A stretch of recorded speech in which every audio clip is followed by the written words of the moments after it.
I'm going to share my screen, and for the benefit of the new folks, there's always a few new folks that pop in on the screen. We'll just do a real quick recap.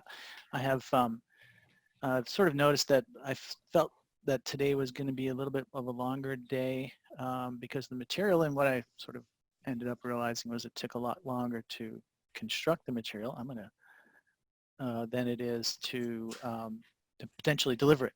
So over here, Terrell, you can see this screen, right? The Quantum Workshop series. Yes, I Sure can. get my audio and video right.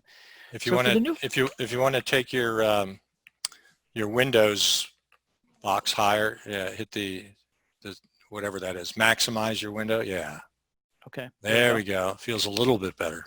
Yep. All right. Let's see if I can. I think we're at. It's going to go down a little bit. There we go. All right. So for the sake of the new folks on, we'll just do a quick run through of what we've been. This is a series that's been developed for a specific purpose, and we've covered a number of the elements of that series already. We'll just go quickly show you what they are.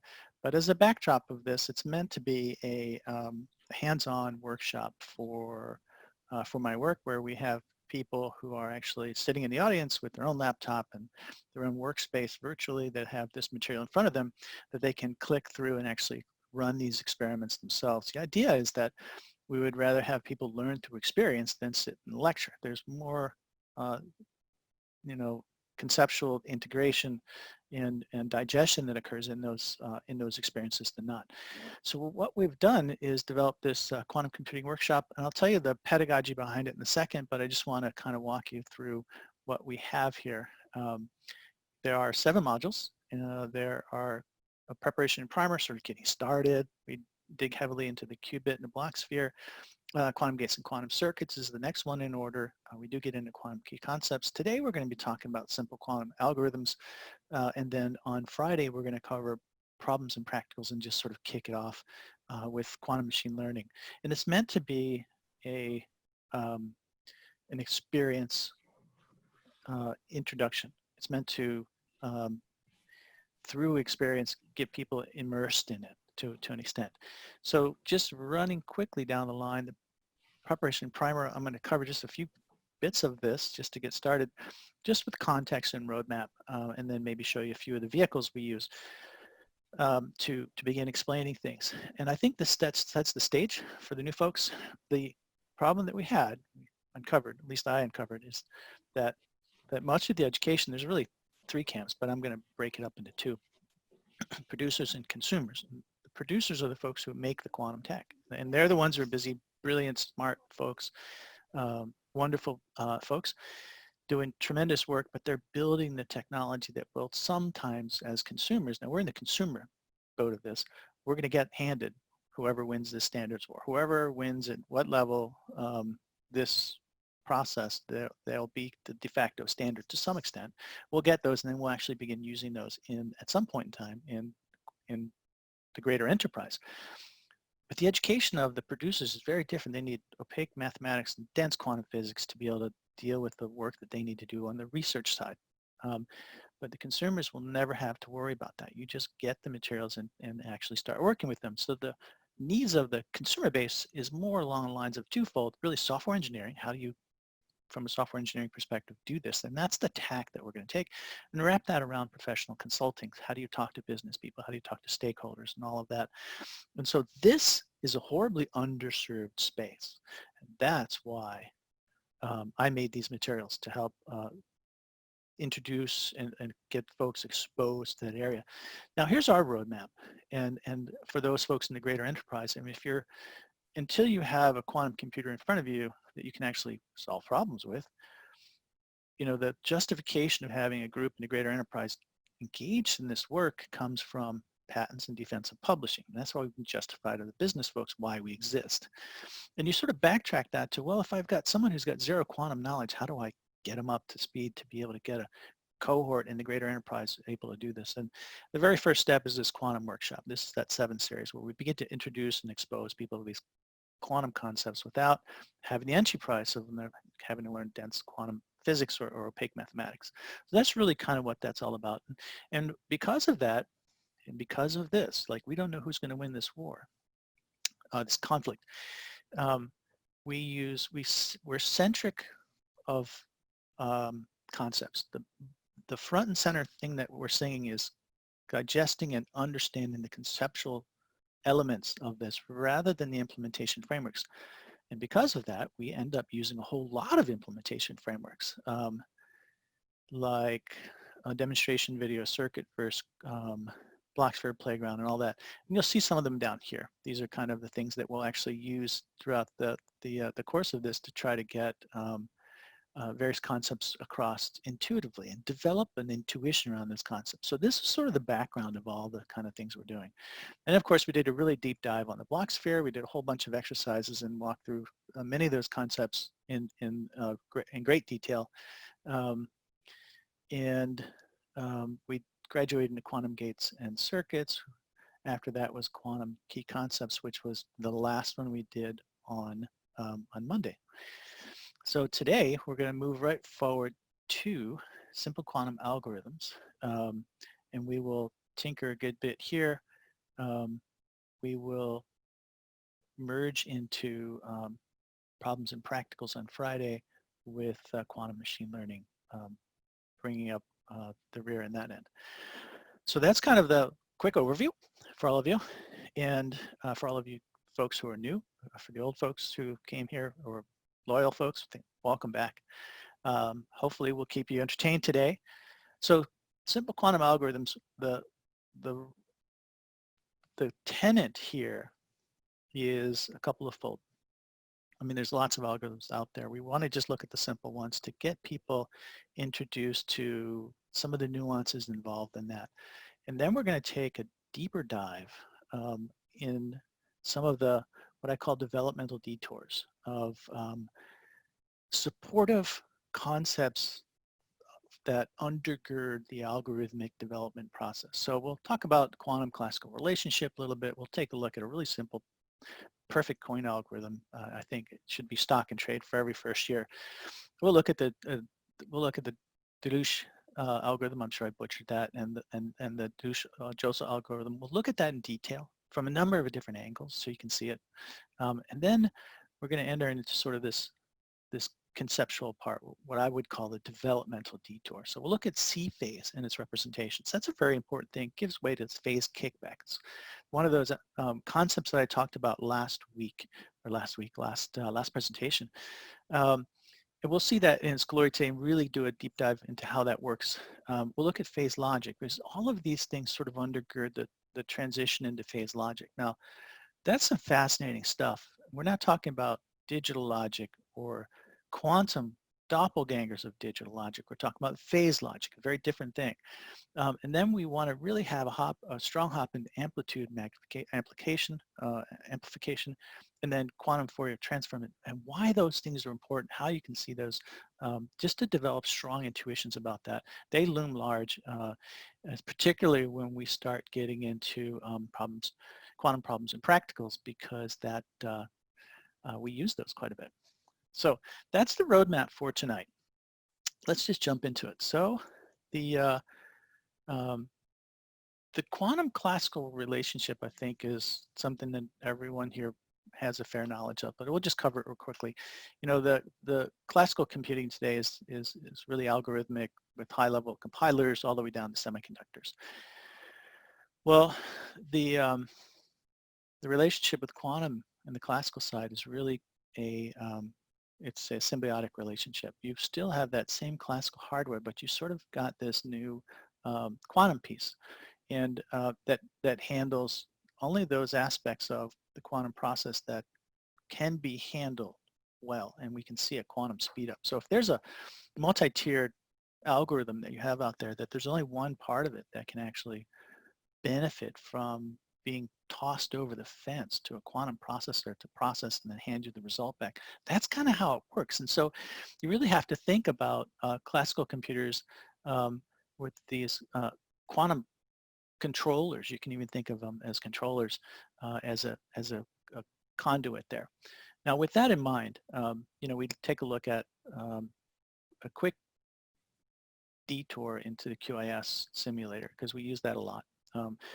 much of the simulators that we use are the ideal state as we know it right now, so they're really good to use, particularly as consumers, because we can do a lot with them, particularly en route to patenting and defensive publishing. So for those of you who have not had a chance to dig into the QIS kit, it's important to note that it's really kind of a batch process. I mean, you develop a quantum register with qubits, you develop quantum gates to manipulate those, and you put that in a quantum circuit. Now, the Python code that we have does nothing more than establish that. All of the things we do creates this, and then we sort of send this to a simulator as a batch. It runs it and then brings us back the results that we inspect. And that's kind of how that has to happen. Now, we're going to use a lot of other vehicles aside from QIS-Kit to start developing some intuition. That's really our main thrust.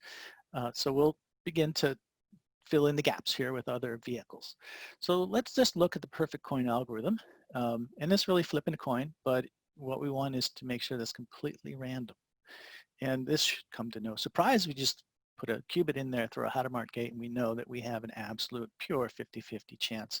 So this is a perfect coin algorithm. We just have a Python algorithm, makes one call to a quantum algorithm, gets the result back, and then there we have it. And this is probably one of the simplest relationships that we can have to articulate how the quantum gate relationship in general works.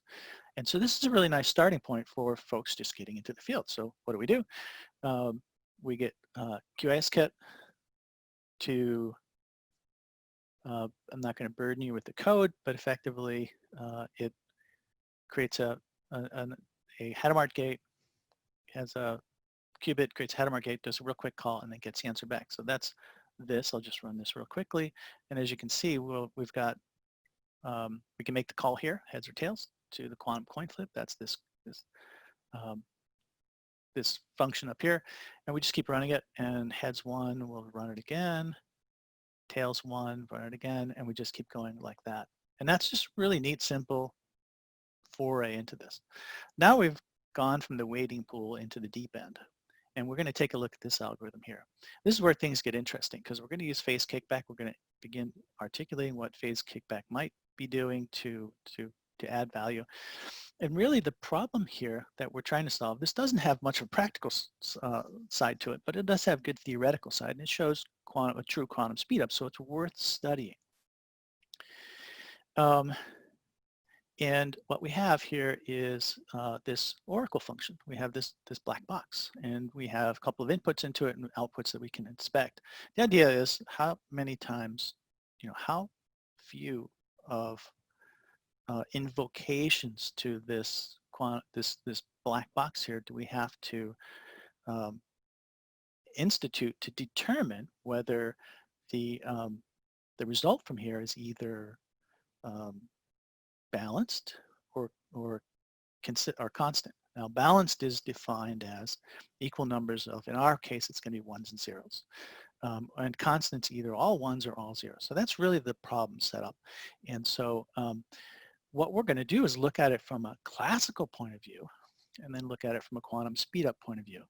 And we'll do that for the simple case, and then we'll do that for the generalized case, and that will help us as we look at it through other vehicles, see how it works.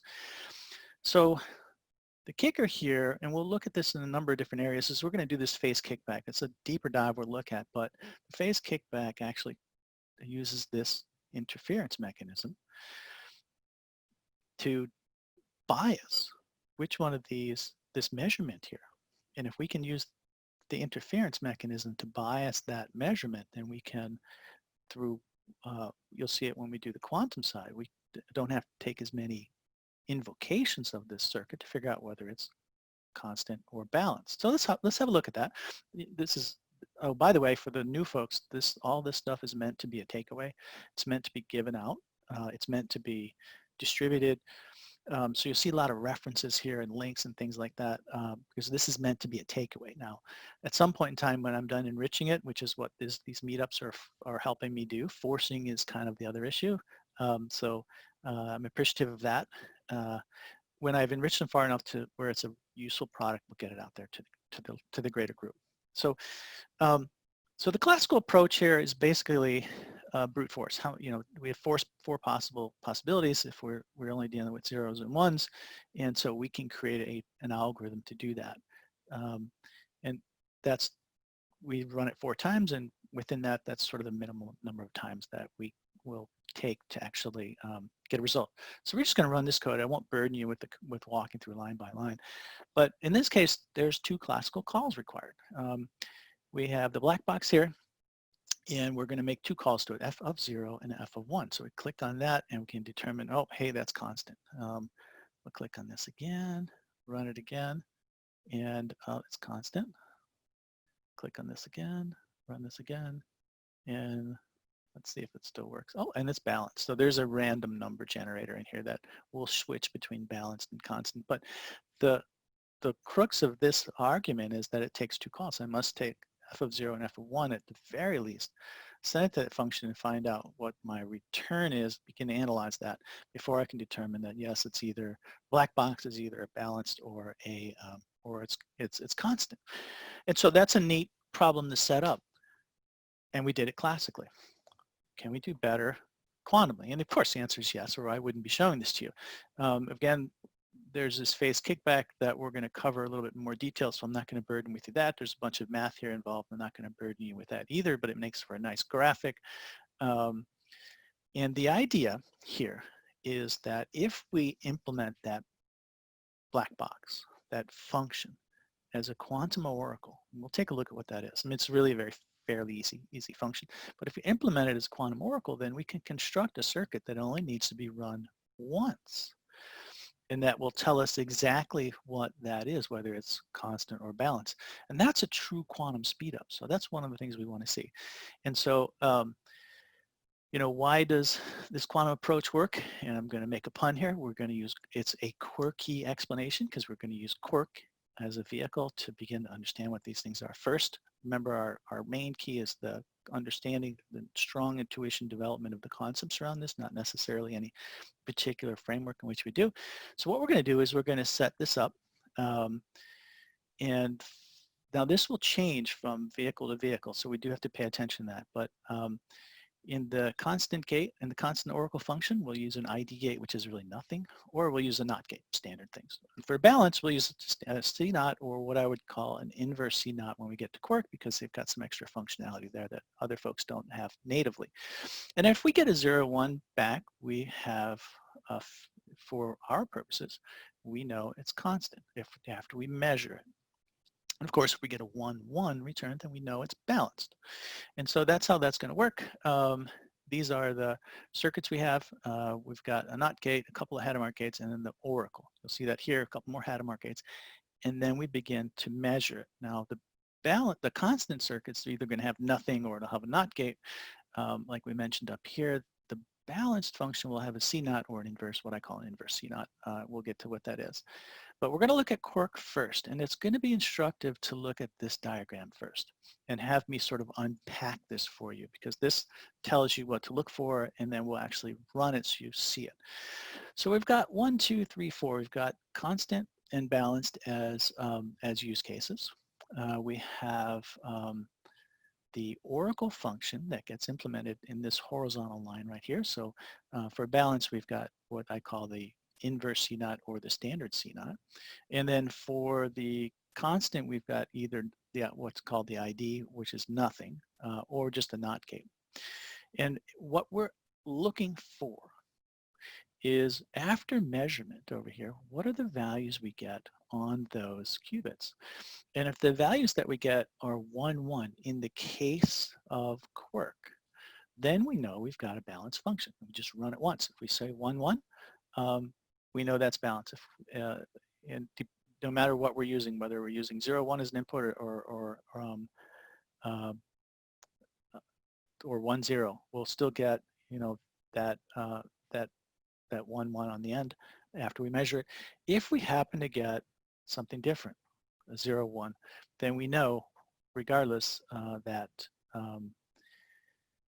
it is a constant function. So that's kind of how we're looking at it. And then we can also inspect the circle plots here. For those of you who are new, circle plots allow us to look at, represent both phase and magnitude. The phase is this little hash mark here that either goes up, down, left, right in some 360 degrees or pi rotations.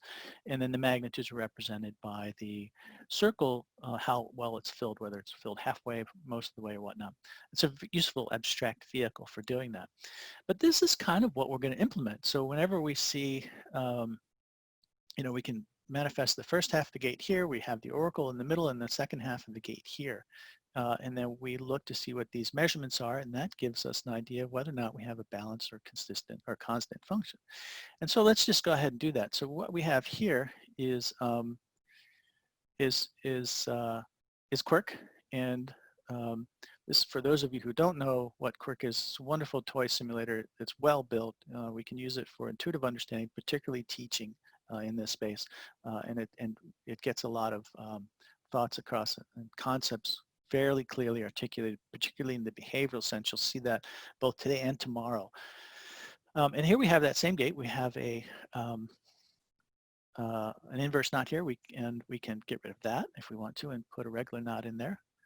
And then let me just run this again. This is what happens when you run that and you leave it running for a long time. It gets a little quirky.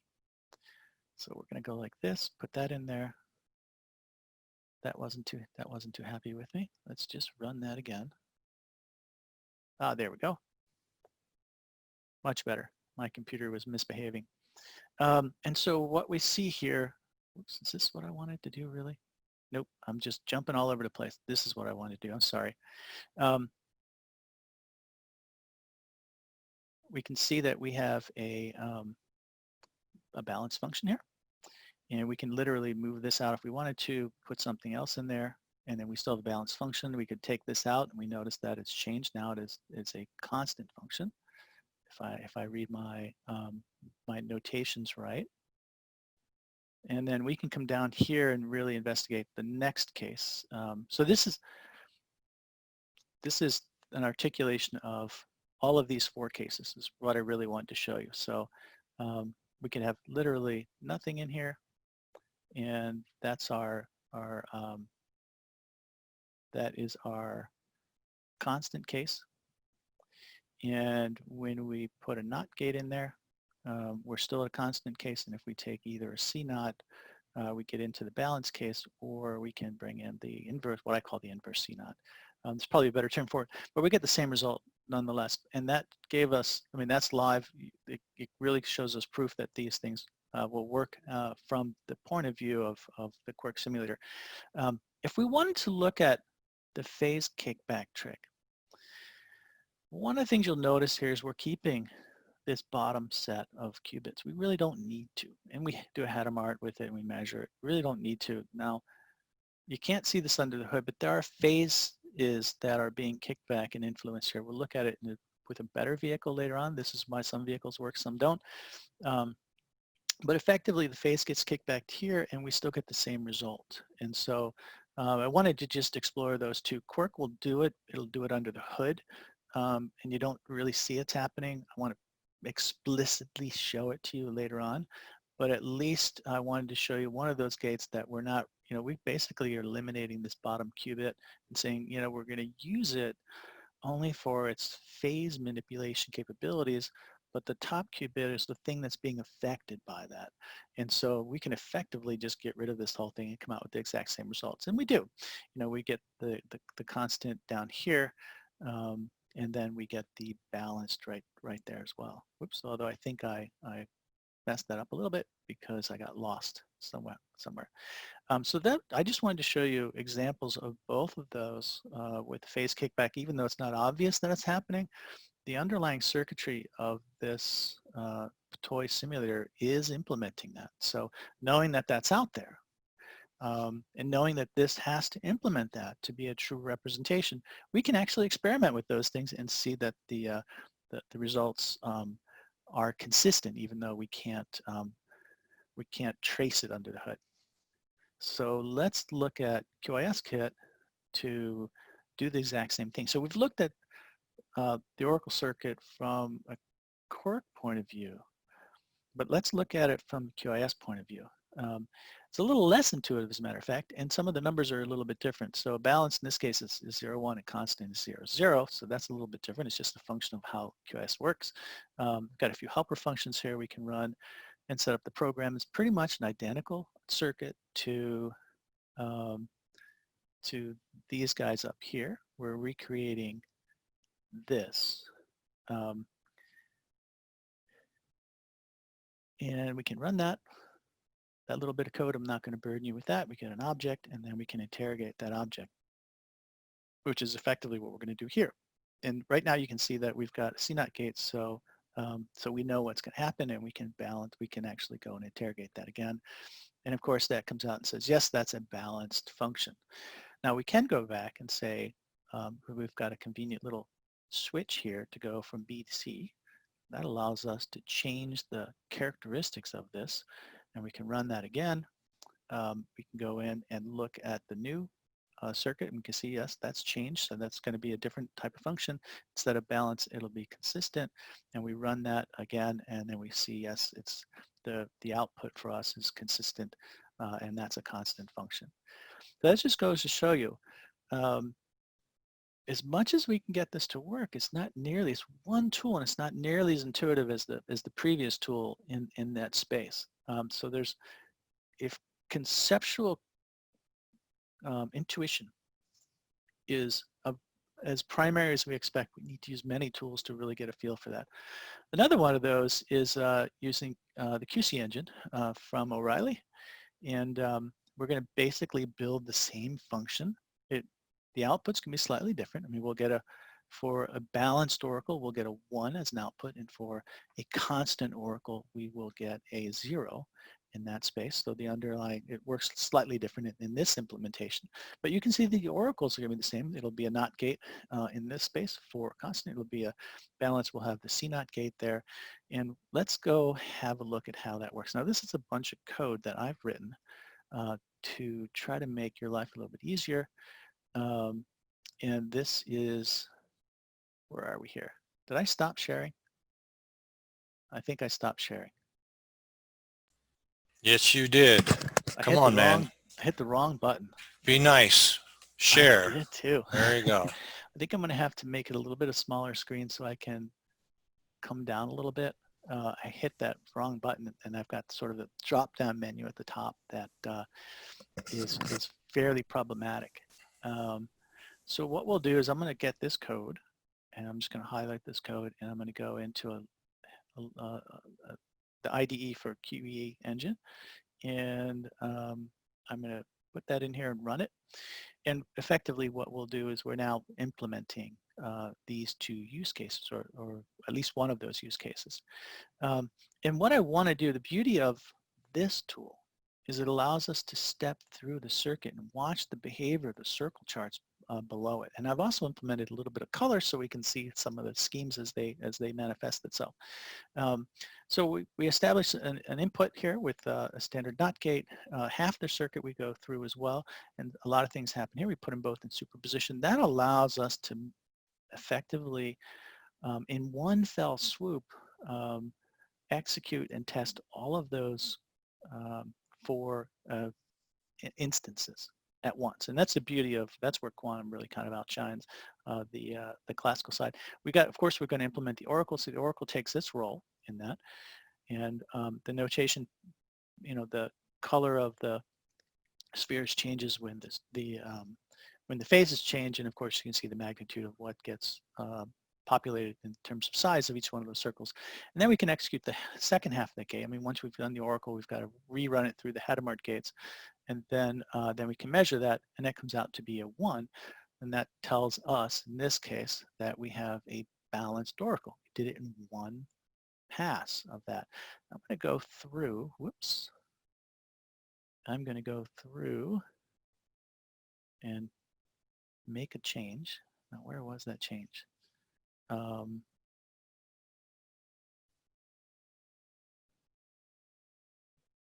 Oh, right, there's the oracle is B for balanced, and I'm going to change that to C for constant and rerun that. Okay, and we'll just run that again. So of course the input, put everything in superposition so we can run all 4 cases at once and hit the oracle, read it back out, and then hit the hidden function, and of course we get a 0. So again, it's proof that we can create a circuit that actually solves that problem, and we'll see more of this on Friday, that solves that problem in one pass, because the superposition allows us to represent the variant inputs in parallel and at once. And I think that's one of the things that really shines in that space.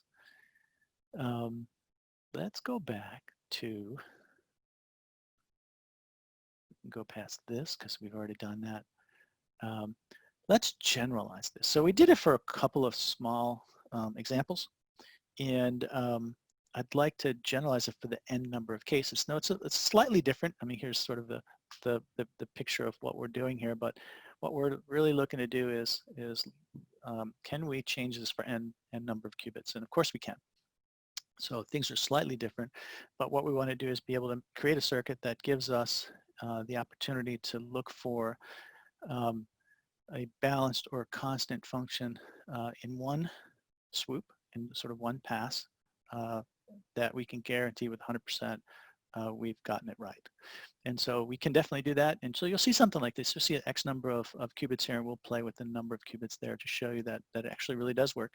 And then what we'll do for the constant function is we'll see what we're looking for is 100% magnitude of the 0 ket here for the very top one. If we see that, we know we've got a constant function. On the other hand, I'm just going to give you a spoiler approach. For the balance function, we'll see we'll get a 1 back as well. And so you'll see a number of different phases here that are interesting to look at. But this is the implementation of that. And so we've got X number of Hadamard gates. We're looking at the various elements of that now. And of course, as we run it out, we see that there's a 100% chance of, for this particular one, of 0. So we know in that case it's a constant function. Now, what we can do, just to, for kicks and giggles, is to, whoops, where did we go? Actually, I'm going to have to, I've been leaving this sit for a while. I'm going to have to rerun this. There we go. This is what happens when you do this and you leave this sitting for hours on end.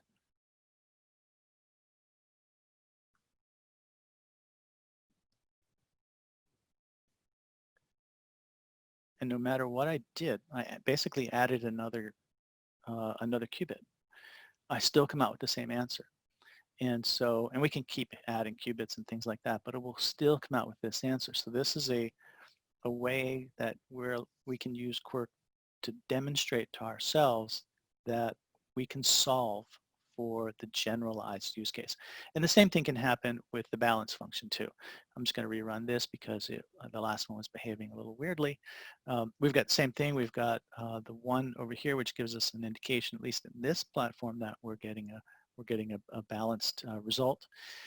And we can just move the qubits down like this, add another one in here, add another Hadamard gate there, and extend it down. And as you can see, nothing's changed. So we still get that same value. And for us, this proves that the generalized case can be had. And that's fairly useful when developing intuitions about some kinds of algorithms that we're using. And of course, nothing would be complete without looking at QIS kit. So let's go ahead and do that for that function. We've got a few helper functions here. We're going to set up the program to run. We've got an oracle we can articulate as C for constant, and then we can submit that to the back end for processing. Of course, it prints out the gate for us. We can see that there's just an X there, and then we can interrogate it.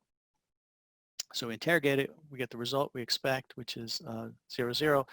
Now, what's interesting when you get into the more generalized case is that 0, 0 gives us an indication of constant results, but anything other than 0 will give us an indication of a balanced result. So let's go have a look at that. Let's going to change the oracle from constant to balanced. There's a B right there. And I'm going to run this we're going to submit the job and print out the circuit as well. And I don't think I really wanted to do that. Let me just rerun that real quickly. It just didn't look to me like it should have. Okay, it's okay. And then we can interrogate that output, and of course it's balanced, so we're getting the figures we want. Again, multiple vehicles to examine a particular concept, to develop intuition about it.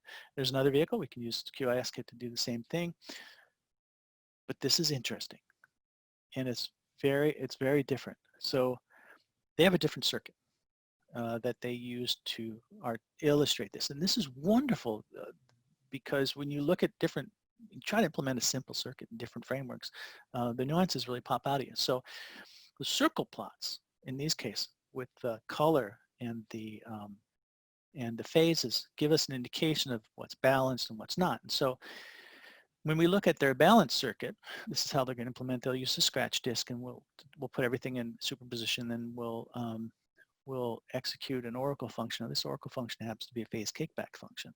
So, but then you'll see the circle plots. You'll see the ones at the top we sort of ignore.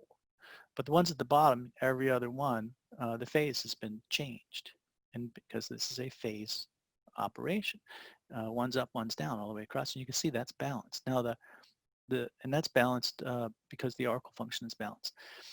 Now the constant function is very different. Everything is the same. They're all the same across the board, both top and bottom, because we're just using a simple phase change down here, but it's effectively a constant function. So let's just look at that in here and inspect that a little bit. So here's their function. Let me, for those of you guys whose eyes are as bad as mine,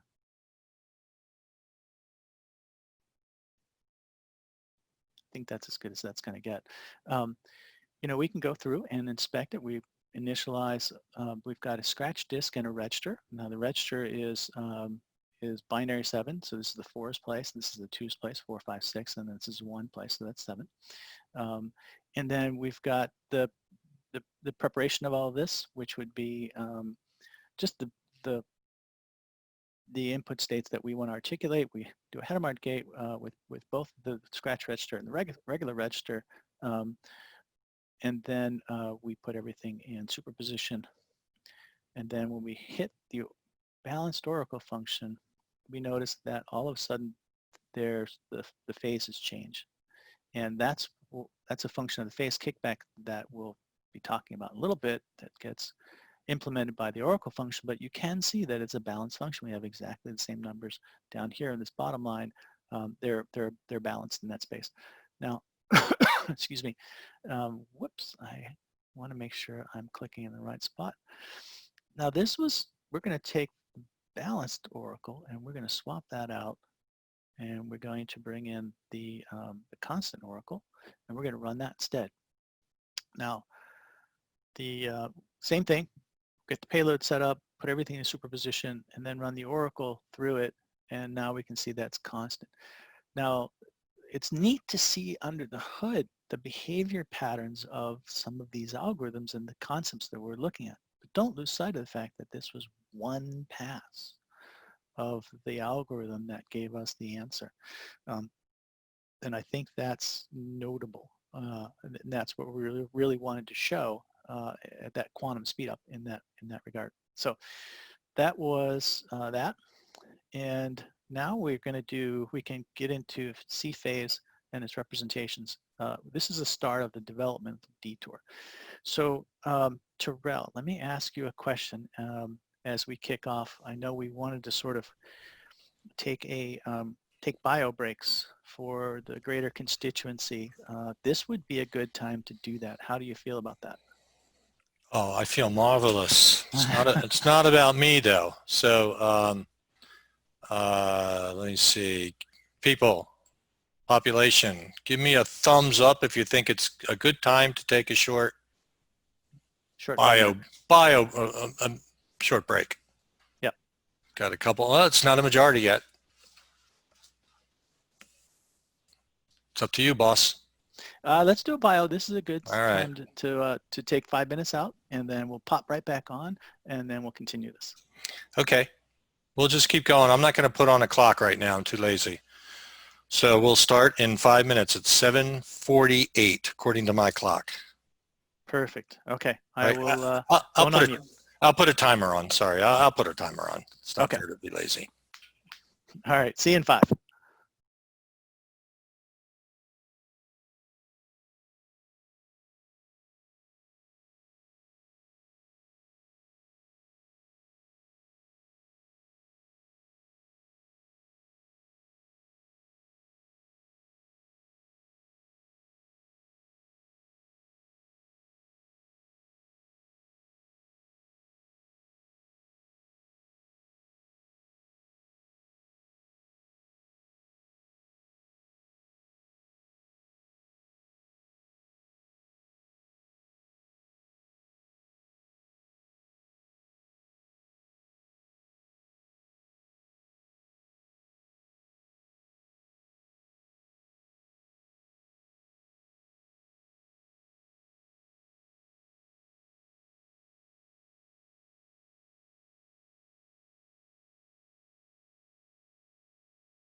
Okay, I am back, Trill.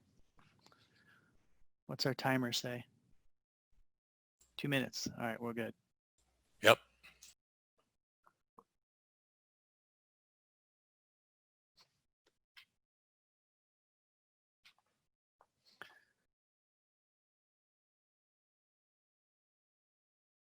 Oh, it looks like we've got Princeton University, Princeton, New Jersey represented here. Excellent.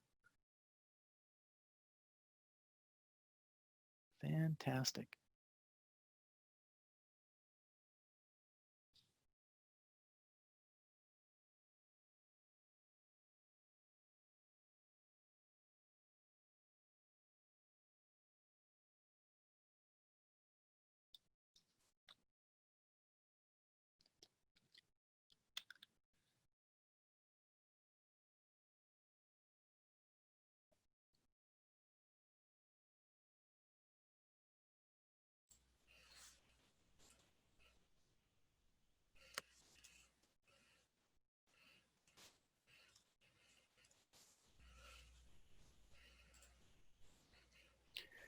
Now for the group, especially for those new, when we, if we get done the material early, we're going to dig into questions, and if we want to go over some of the stuff that you haven't seen that's been in earlier presentations, I've got all of those up on the screen here that we can dig into if there's questions or anything like that. I'm at your service in this process.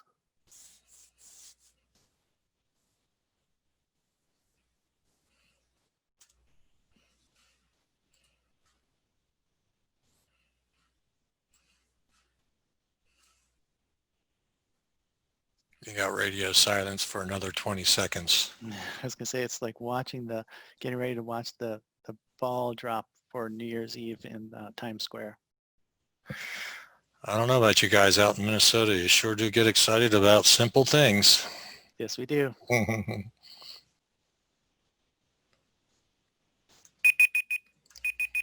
And you can hear that, right? Yes, sir. That's disappointing. All right, you can take the screen again if you'd like. There you go. All right, I am going to do that. Yes, I'll be heading over here. And there we are. Okay, so continuing right along, the completion of the simple algorithms leads into what I would call a developmental detour. This is where we're going to look at some undergirding concepts and try to wrap our heads around those. The very first one's C-phase and its representations. This is really considered you could consider it a C, like a CZ gate. If you really wanted to put an acronym to it. There are many acronyms in this space. And the representations are like this. You'll see the two knots with a line, or sometimes you'll see a 180-degree phase rotation connected like this, or you'll see a C knot bordered by two Hadamard gates, and they're effectively the same representation. And so if you look at its behavior and to conceptualize this, and you're going to need to as we get into some of these other examples, you have to do a quick review of binary logic and the binary numbering system and the places for that. So this is the forest place, this is the 7 number here, forest place, 2's place, 1 places, we get a 0, 0, 0, it's all zeros, and then if you have 1s in these places, that would be 4, 5, 6, and 7 gives us a decimal 7.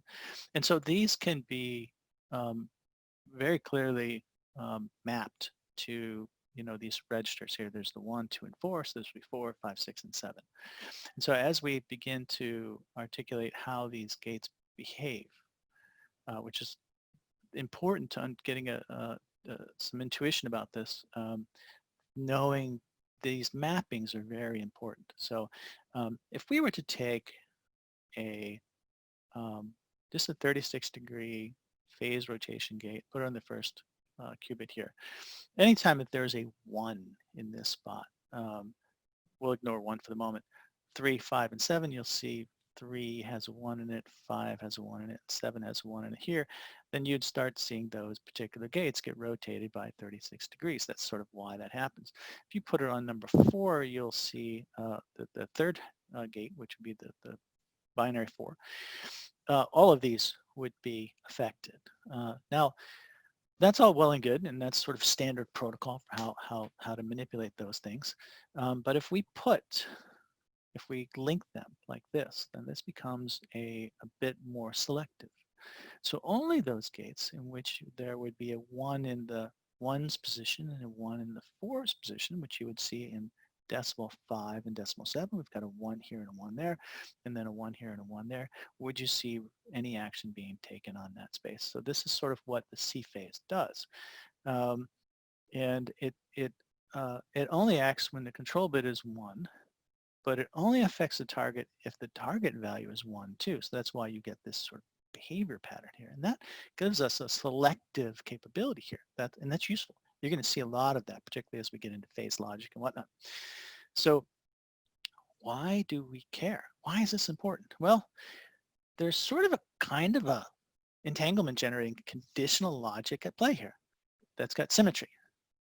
The interesting thing about this is that normally when it comes to C gates of any sort, we have a target gate and we have a conditioned upon gate. So particularly up in these spaces here, let me just see if I can find one. Come on, let me find one. Oh, here's one. Right, so this is the conditioned upon qubit, and this is the target qubit. If this is a 1, then this gets affected. With the C phase, that's not the case, because there's sort of this entanglement generating condition here where it doesn't matter who comes first. It's not a chicken or egg thing.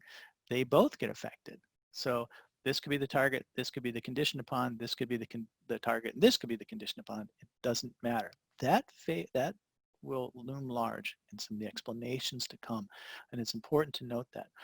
So let's just look at that. Now, there's a stock C-phase gate, which I think we should have a quick look at of how it behaves. And so what we've done here is we'll come back here, we've gotten a 1 and a 0, a 1 and a 1 in the 1 spots and the 4, so that would be 7. And we've ignored 2. So that's important to make a note of as we can begin tinkering with this. And then what we'll do is we'll invoke a C-phase gate to that. And there's this loose coupling here, and we've got a 90-degree rotation here. Of course, 4 and 1 is 5, so that's the number we get. But we've put that on the first qubit, but the other qubit gets affected by it as well, even though we didn't immediately look to explicitly affect that qubit. Now, if I went down here to here and change that from 1 to 4, and then reran this gate, I would move the phase rotation down. And of course, when we go to look at this, again, we see that it behaves as expected, and then once we hit the phase rotation, that also changes. Now this you would expect because we're sort of on this fourth one, but you can put it on either one of these, and the affecting behavior is exactly the same. And I think that's kind of what we want to show.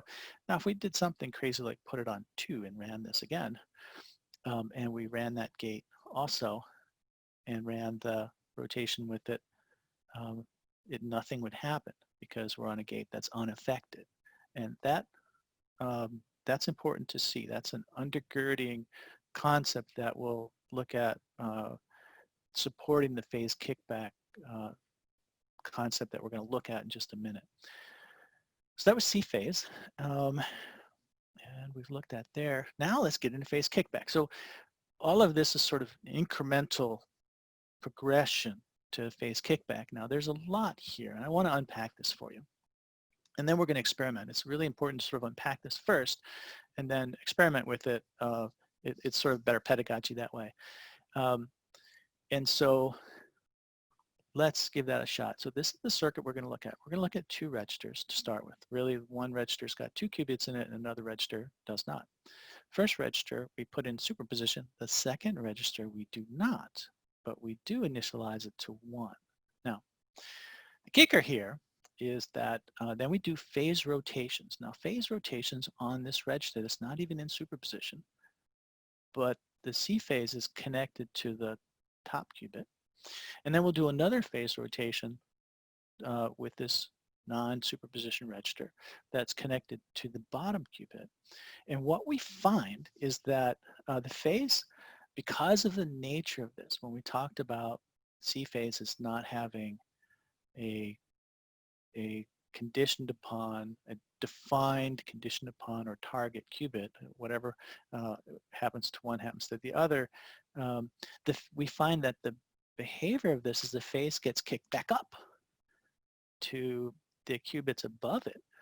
And not only that, but there's a cumulator effect or accumulation effect that gets added on. We're going to see that in the behavior. So what we'll see is we'll see the invocation of a 45-degree phase change, right? And that we've invoked down here. And so we'll see both these two get, we'll see the behavior of that 45-degree rotation instituted upon it. And then we'll come down here again and institute another phase rotation of 90 degrees. That will move this particular circuit. But what it will do is it'll move this one as well, and it'll add 90 degrees to 45, and you'll end up with 135 degrees here. And that's a really weird phenomenon to see, but it is a very important one to digest, particularly as we start creating algorithms that could use this kind of stuff. So, and you see a little bit of the code here. This is indigenous to the QC engine. We'll do a 45 degree rotation on 4 and 1, and 4 and 2. This is sort of their own nomenclature. But what we'll find here is that what we do here happens up here and it adds up. So there's this additive cumulative nature. And of course, just reminding everybody of the standard binary positions here that are at effect here. This is the 4's place, this is the 2's place, and this is the 1's place. So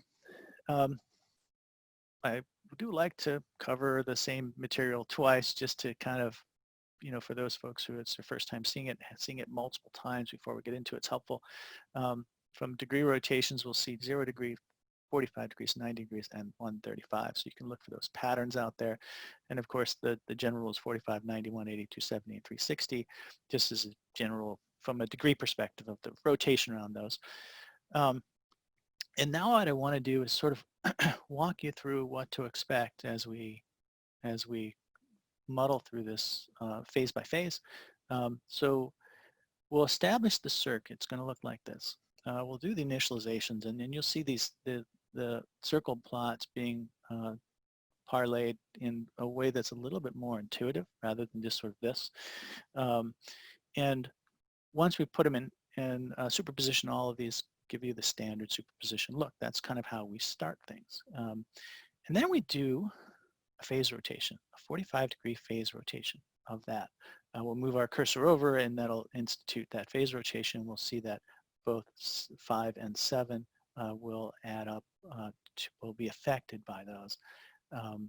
And so you can see those down here. Now, right after that, we institute a 90-degree rotation down here. Now what that's going to do is you can see that there's nothing that's been happening to this particular qubit here. That 90-degree rotation will move that to a fair 90 degrees. But then it'll go ahead and take that 35 degrees, add 90 to it, and it'll be 135 degrees. There's that cumulative effect again in that space. And it's important to sort of see that before we actually do that so that you know what to look for. Let's go do that and run that program. So this is not that program. This is what I call a what's it relative to program. So if I just had 3 45-degree rotations in the same circuit here, just wanted to show you how it behaves, and we just take that. It is a non-superposition gate, and we just rotate that 3 times. It's really all that happens. 1, 2, 3. That's what would normally happen. Now, the stock phase kickback example is over here. We're going to put that in there as well and run that. And now we have the entire gate. So let's run that again. We sort of have the initialization. We'll put that in superposition. We'll run, now pay attention to these two right here, number 5 and number 7. As we do the first kickback, phase kickback change, you'll see that both of those make a 45-degree turn. Then we come and now remember that we're just interacting down here on the register number 2. Then we enact another one for 90 degrees, and of course numbers circle plot number 6 changes to 90 degrees, and 7 changes to 90 degrees plus 45. That's 135. You can begin to see the behavior of those kickback cumulative effects. Now I think that's really important to see that and understand that in live and see the behavior to get a strong intuition about that. But we can do the same thing in Quark, and this is always a good good exercise. If you can do it in one framework, can you do it in another? Can you do it in another? Each one of those gives you opportunities to learn a little bit more. So yeah, we can. We've got a couple Hadamard gates here. We've got a NOT gate. We run it to a couple rotations, and we'll see, of course, 0, 45, 90, and 135, but it's in the Quark-ish way. And so another way of looking at that is just sort of going up and down the degrees. Quark does 0, 45, 90, 180. Then it goes back to -90, -45. It's the way Quark implements things. It's nice to get a feel for. And of course, we'll do this as well. So let's do that with Quark. And there's really no action here to show you, but this is the gate. And these are the rotations. And of course, here you can see that it's 0, 0. If you look at the phase over there, and over here, the phase is 45. Over here, the phase is 90. And over here, the phase is 135. So again, we're able to implement that. And the framework's highly educational to develop that intuitive thing. So that's that. That's phase kickback. Those are undergirding concepts to when we get into phase logic. Phase logic is where we develop the building blocks and the conceptual tools to create quantum algorithms. And so how Sorry, these... can I ask a question, please? Sure. If you look back on that quirk diagram, why were you rotating by double the angle? As in you're doing a pi by 2 for 45 degrees and a pi for 90 degrees. So the it is in this case, the way quirk undergirds, the way quirk implements things, to get this output, I had to tweak these a little bit more so that I could show these outputs. Sometimes the quirk is more of a toy. It's not really a research grade implementation, but it is certainly a good teaching vehicle. And so these were just really meant to be these rotations, functions of these rotations, 45 and 90 here. And that's where those came from. Does that make sense?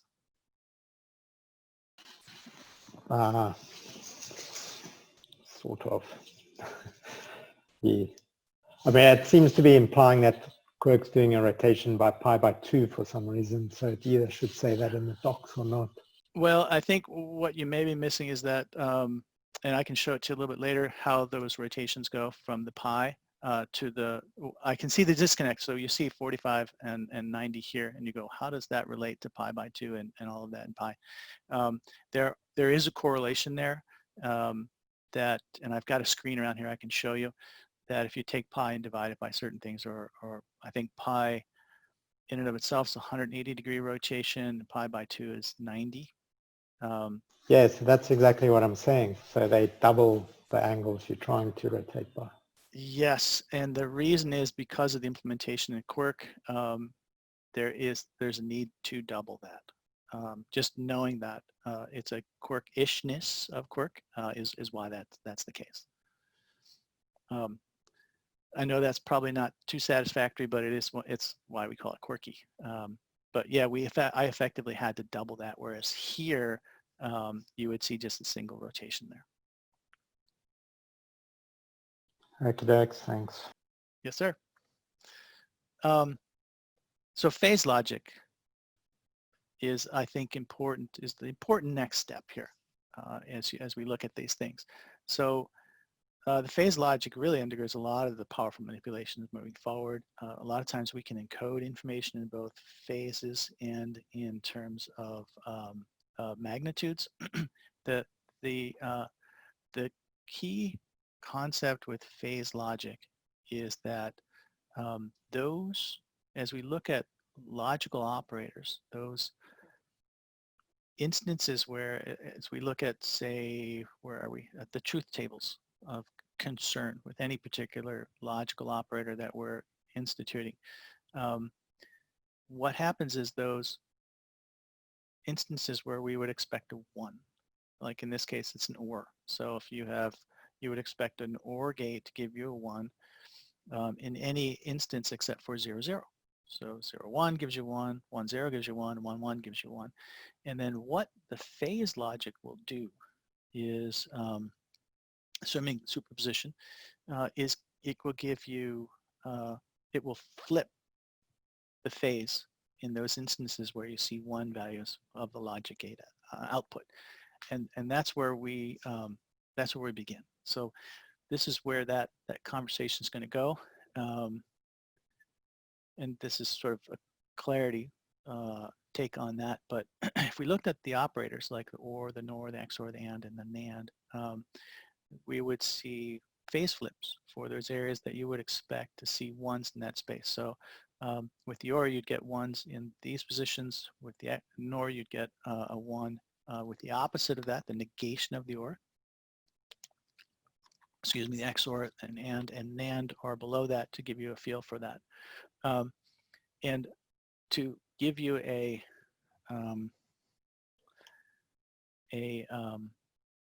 comparison point of phased logic circuits relative to digital logic circuits and their quantum doppelgangers, this is kind of what it is. So we've got a digital NOT gate here, digital AND gate, NAND gate, XOR, OR, and NOR. But the phase versions of that are different. This is a phase NOT gate, phase OR gate, phase NOR gate, phase XOR, NAND, and AND.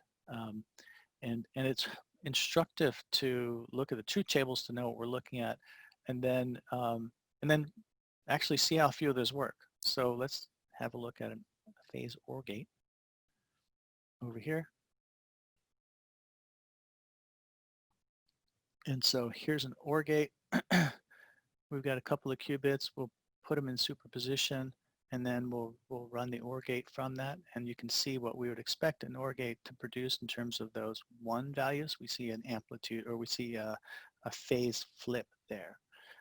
Same thing as anything else. I mean, if there's a AND gate, we can have a look at that real quickly.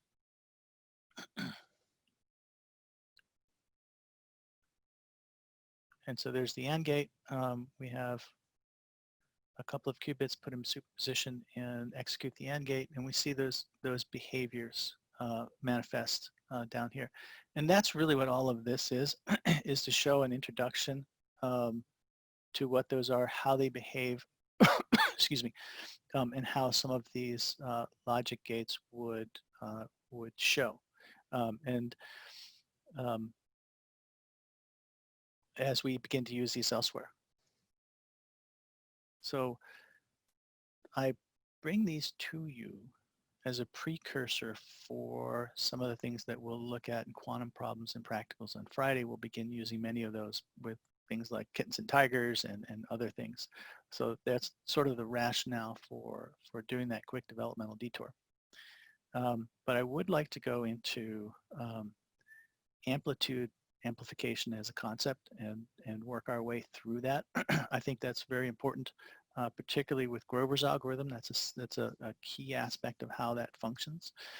And so what we want to do with this is that the idea of amplitude amplification means that we can transform information that's encoded in the phases of a qubit into magnitude information. This is very important to be able to get stuff out. Like if you have superposition, qubits in superposition that are being acted on, at some point in time, you want to get that information out of there, and so you can do something with it, whether it's influence the ultimate measurement of something, or use it somewhere else. It doesn't matter, but you got to get the information out. The idea of amplitude amplification is one of those vehicles to do that. You'll see a couple today as well. Now, the problem is that to articulate this as an example is we've got a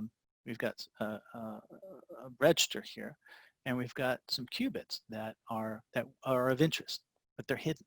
Their phases have been flipped. Now, I've highlighted them to you in this case, but aside from the highlighting, there's really no difference between any of the qubits, and so it's very hard to tell what that is. But if we can run an algorithmic routine that can begin to take the magnitudes of those whose phases are flipped and increase those, and simultaneously decrease the magnitudes of everything else around it, then the ones that we're interested in pop right out. And this is the core of Grover's algorithm, really. And so our solution is to do that. And we call that a mirror flip, and there's some phase operations that occur in that. So let's look at that. We're going to look at an amplitude amplification in QC Engine just to see how that works. I'm going to pull this out. We'll come right over here, and we'll run that. Okay, and so here we are with our use case. We've got 8 qubits, and I don't know if I have all these for you again. I think we'll just work with that. Okay, we'll put them all in superposition. And then what we're going to do is like there's a phase that's been flipped in here somewhere. And we're going to flip it. And you'll see that the color scheme is highlighted, the one of interest, and then we'll mirror it. And all of a sudden that has popped out. And all of the other ones have, in terms of magnitude, have been shrunken. And that process is really the core of what Grover's algorithm is doing for us. Now, that's a big change, but it's not perfect. And if we wanted to make it more near perfect, meaning more almost absolutely guaranteed to give us that, then we would run it iteratively. So here we have a few of those. So these amplitude, we'll prepare a qubit here. Excuse me. We'll prep it. So there's a prep. Everything's in superposition. And then we've got these amplitude amplification instances that we can execute upon that. So let's execute the first one. So there's that. And you can see that that these have all shrunken and that this has really grown in terms of magnitude, but it's not really filling out all of that. So it's like 87%-ish. But if I ran it again, now I get it even more so. If you've got really good eyes, you'll notice that there's a small white end over there. So it's like 90-something%, but not 100. If I ran it again, now I'd get really pretty close to 99.9%. And as you can see, that really sticks out, and all the other ones are been shrunken. But if I execute that just one more time, now I begin to lose some of that. So the moral of this story is the amplitude amplification is very powerful, but at a certain point in time, you begin to get diminishing returns, and the trick is to figure out where you have to stop. Let's go have a look at that. Now, hey, Matt. Yep, whoop, that sounded like there's some feedback there. Yeah, so can you go back to Whoops, I'm sorry, could you go back to the page where you were earlier? Yeah. Not amplitude amplification. Yeah. So does it choose all the same qubit all the time, or does it choose a different qubits at different time if I run the experiment over and over again? No, it'd be pretty much the same qubit. It's a stock example that way. Yeah. All right. Thank you. Yes, sir. Okay. So having seen amplitude amplification, that brings us to quantum Fourier transform, and this is really useful as well, because there are times where you have phase logic that or a phase that you want to amplify, and being able to amplify that in terms of magnitude is important. But sometimes you have a phase and an amplitude, or a phase and a magnitude hidden in there, and I've highlighted them in red here that you need to pull out. And so now you've got both phases and magnitudes you're interested in. How do you get those out? And that's where the quantum Fourier transform comes in from a strategic level in terms of algorithm development. So we've got these that we're interested in. And I've put a red dash over these three. And what we'd like to do is find a way to transform that into those qubits that are of interest.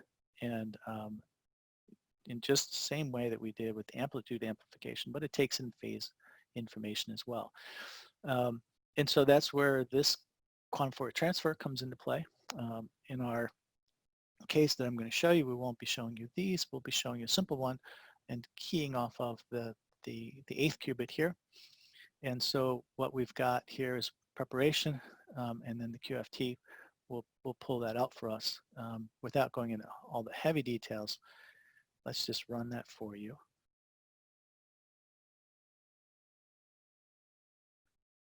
Whoops, and move it over here. So we set up the qubits. We put them in superposition. We execute 180-degree rotation on the very first qubit, and then without boring you through all the details, we'll just head over to the end of this, and we see that it has it is indeed executed all of that both phase and magnitude rotation and came back and said, this is what you're really looking for.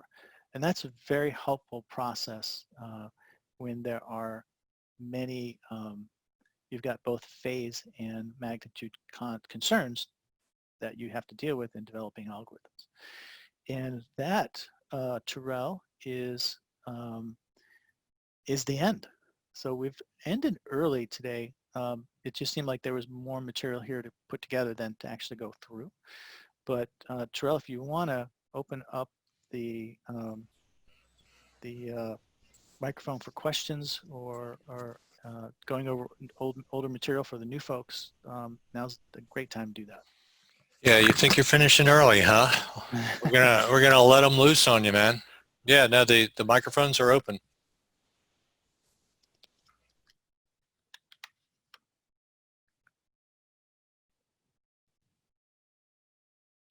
And I've double checked. I'm sure of it this time. Okay.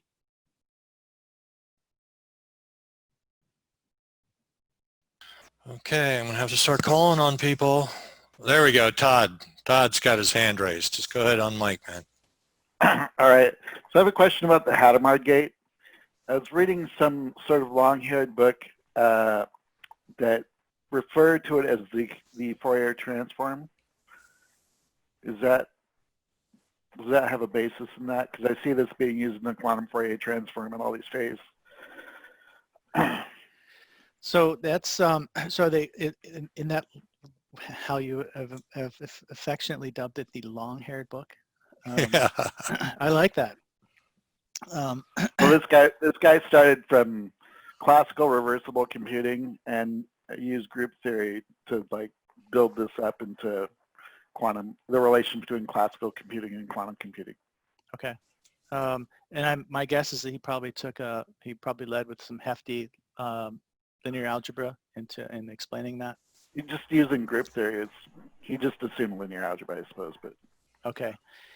Yeah. So what was that question again? I got lost in the details. Oh, sort of the relation between the Hadamard gate and the Fourier transform.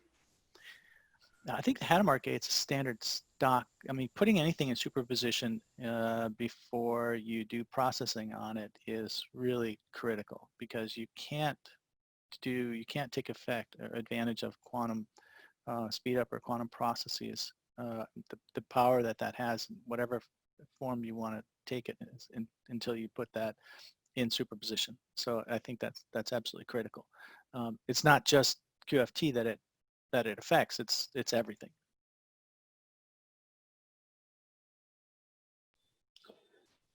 So I think for a single qubit, applying a Hadamard gate is equivalent to doing a QFT on one qubit, as in the amount of rotations that the Hadamard does is the same as you would do on the QFT. So they link together, and in some special cases they're the same, but the QFT is more general. Probably, yeah. Let's see. I mean, from a graphical point of view, we just take a qubit and apply a Hadamard gate to it, and it puts it in the whoops. I'm just grabbing all over the place, aren't I? It puts it in the center. Now, how that bestows out mathematically, which I think you're getting at, I'm not sure.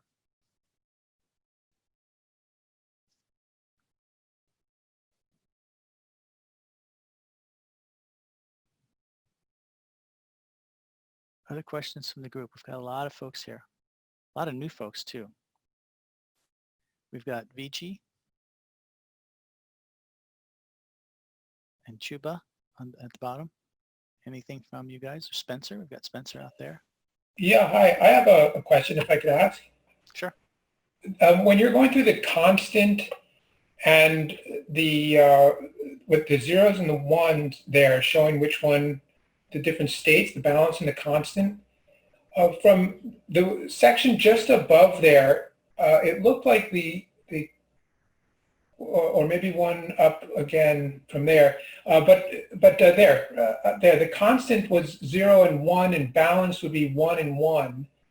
And I wonder, does that just mean balance? For example, like 50-50, is that from the equation of the qubit state, and the constant is 0, 1, meaning an OR? So no, what we're really doing here is that we're trying to figure out what this hidden function is. And in this case, the hidden function can only return either a balanced result. So depending on what the inputs are, it gives equal number of outputs of zeros and ones. So 5 zeros and 5 ones for sake of argument. Or if it's consistent, then it's either all zeros or all ones. And that was what the problem was, is just trying to figure out what this is existentially with the fewest number of calls. Okay. And I think what these things are, and these change from example to example, are the results after measurement that tell us which was constant and which was balanced.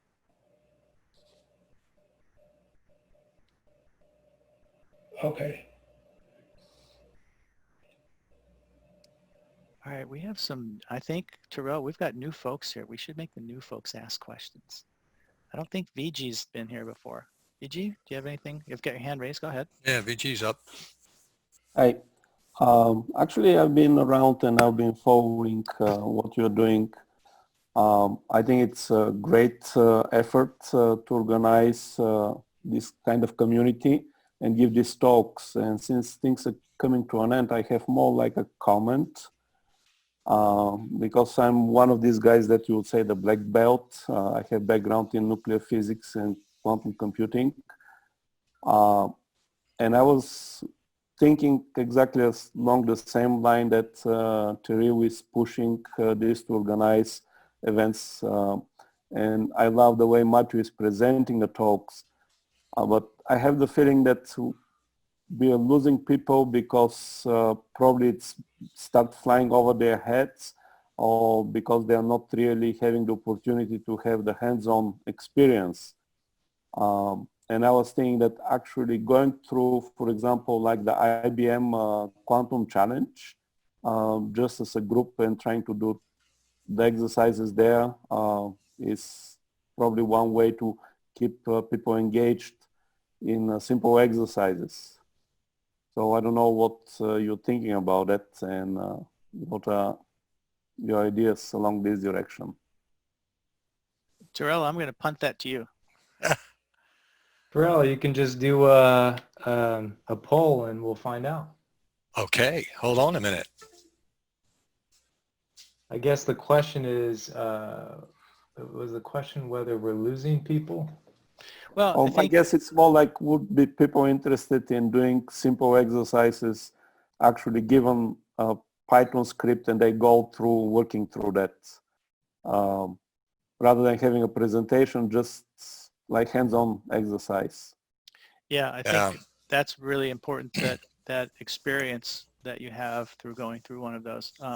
You know, these modules here are meant to do that, but that only gets you so far. At some point in time, sort of people have to graduate to getting into some of these frameworks and hacking through issues to gain confidence that you can do it, and in the understanding, that kind of thing. I agree with you. Yeah, you know, we have a speaker coming up. Let me find it before, because I forget his name. I don't mean any disrespect, but I forget his name. He does the videos, Quantum Intuition, and what they are, they're like 200 some odd videos of him just digging into, you know, Shor's algorithm, and he records it, and he'll be our guest in the coming weeks. And, you know, maybe what we could do is approach him and say, hey, man, how about you pull a group of people, like, you know, some of you folks online now, for example, where, you know, he just does his thing, except instead of him just doing it, it's a collection of us, 4 or 5 or 10 or whatever, kind of going together through the process. You know, he might rally around that thought. you know, because it's been 240 videos, usually about an hour-ish long, of just him talking to himself. And so, you know, if he's got that kind of mentality, willing to do that, you know, for the community, he's not recording it for himself. You know, maybe we could, you know, try bouncing the idea off of him. You know, that would be great. If it's one of the guys I saw a few days ago, there were 3 of them doing something like a quantum dojo, but they were competing with each other to see who get first to the 2 qubits level, solving different tasks. Yeah, that's a thought. Yeah, I mean, it's a great idea, I think. You know, if the people are out there to, you know, if you got N number of people willing to participate in something like that, I'm happy to put it, I'm happy to be a central point to pull the pieces together. Yeah, sure. Yeah, okay. You know, I mean, it's pretty cool that you see very similar names every night, you know, and yeah, can kind of keep the band together, if you know what I mean. Mm-hmm. But he might be interested in doing that, and you know, and then I could just facilitate it from my end. It's a good idea. Okay. Yeah, it is. Hopefully that will come up like that. Yeah. Great talk. Thank you, guys. Thank you, VJ. I'm still looking for his name. Golly. Begins with a C. It's Daniel Daniel Coleman. Daniel Comer. Yeah, Daniel. Where do you see? Do you see it, Amir, or you just remember? No, I've talked to Daniel quite a bit, so that's why. Oh, yeah, there it is. Yep. Yeah. Sorry. Yeah, I mean, you've talked to him quite a bit, probably more than I have. You think that'd be something to be fun to bounce off of him? Well, I don't know if that's his style in terms of mediating, you know, a whole tutorial, and yeah, I think you just have to ask him. Yeah. Yeah. Well, he's June 15th, but no, I mean, what I mean is, you know, instead of him just, you know, mediating, you know, he's just, I don't know, gets the group together, but it would be the group. I don't know. It's definitely a thought. It's definitely a thought. All right, who else do we have on board? I've got some new ones. Sarta Gard. Did I get that right? Sarta. She's been around. Has she? Yeah. You're too busy talking, man. I guess so.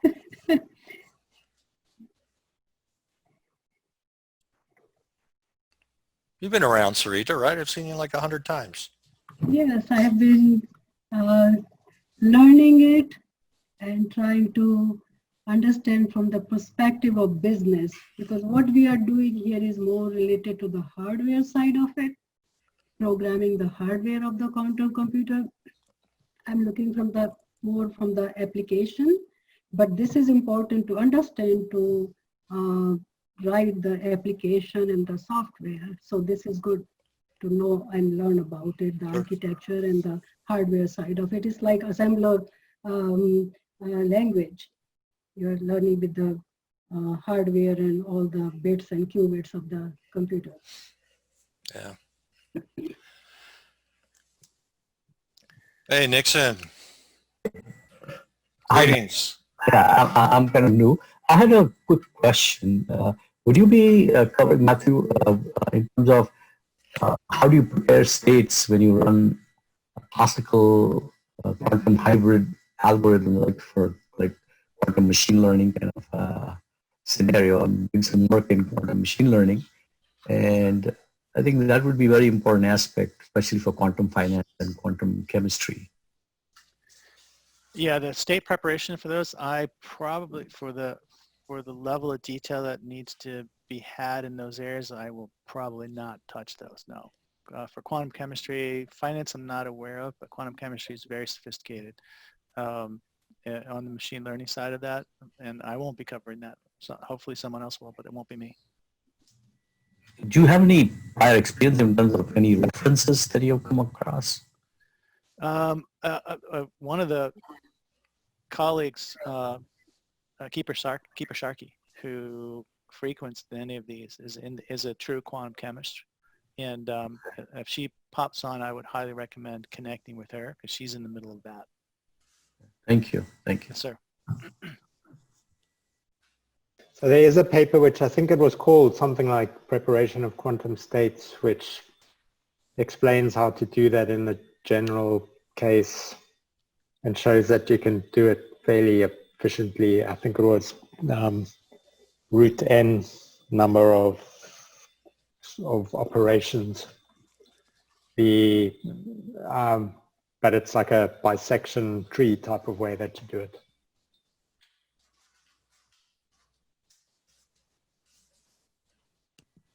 Thanks.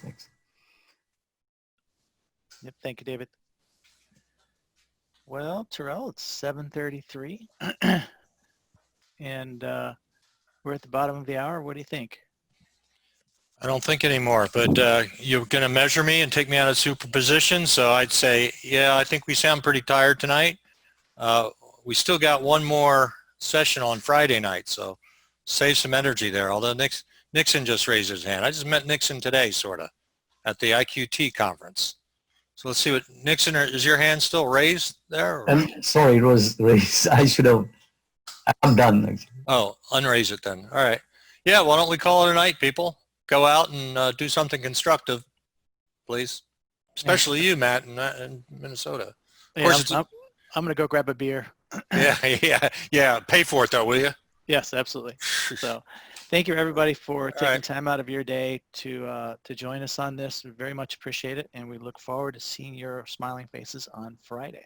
Yeah, let's give them one of those hand reactions down there, the bottom of your screen. A clap. Spencer found it. There we go. I'll take it. Come on, see a couple more. All right. Anyway, thumbs up from Dan. Cool. Very cool. Thank you all. Oh, look at this, man. You're getting good audience participation here. All right. Good night, everybody. Thank you all. Great to see you all again, and thanks again, Matt. We really appreciate it. Thanks, guys. Cheers. Pleasure to be here. Bye-bye. All right, bye.